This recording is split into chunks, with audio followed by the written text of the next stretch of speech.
अरे ब्रो हे पण जावपा ना म्हाका तुका पयशे दिवपा तेश को म्हणक रे ब्रो हांव पावल ना तुका हेज्या पयलीं ते पाट म्हाका वरांय लेस मेळ्ळे रे ब्रो आतां तूं मुको मागत हांव कोणाक मागतलो ए हिंगा हाडू फोन कितें जालें कितें जालें तुगेलें परा परा फोन कोत्तो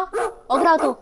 तुका मरे सांगपा कोणा तेंकां परा परा पयशे मागपा येता ते तूं काम करना रे तूं जोडना ओगराव आं तूं काम करना तूं जोडना आं तूं माय पायको माग मरे पयशे आमकां कितें मागत तूं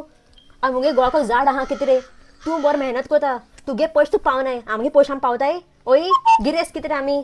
ते दिलो सगळे पयशे परत कर कळ तुका तोंड घेवन येता विचारपा पयशे पयशे पयशे तेगे पयशे दिले तुवें परत तूं ना मरे आजुनी आनी तो फोन कोत्ता तेन्ना पयशे परत घेवपाकू तेन्ना हुंय आसत तूं हां पावतलो दितलो कोता आमगे पयशे म्हापा आम क्लॉज आसपा जाय रे तूं ग्लॉज ना लोकांनी पयशे घेवन बसत तो हे पाटी फोन करून तूं चोय पयशे परत दी आनी परत फोन कर नाका व्हडला आयला फ्रेंडशीप फ्रेंड असो फ्रेंड जाय तुका घे